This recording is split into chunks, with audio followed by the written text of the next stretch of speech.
Hello everyone. Today began with the news that something had happened to the Kerch Bridge.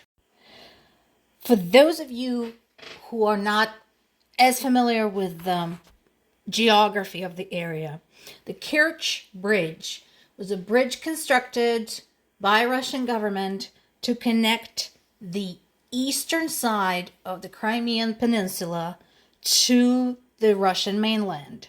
So that's about where it was located. And here is the closer look. It doesn't seem like a very long distance, but it is a pretty long bridge. You sort of lose sight of the shores when you're on it. And today the bridge had collapsed, apparently due to a truck bomb. This is a tremendously important development because the existence of this bridge made it much easier for Russian government to bring equipment and supplies into Crimea, which of course was just a skip and a hop into mainland Ukraine. So now that the bridge can no longer carry heavy equipment, they would have to use the ferry, which is much slower and has much lower capacity, in order to transition anything big.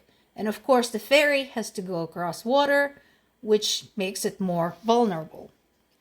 So far, no specific organization had taken responsibility for this, but as I mentioned before, Ukrainian people are very enterprising and have the capacity to make the lives of Russian army and officials extremely uncomfortable in the occupied areas, and here's your example.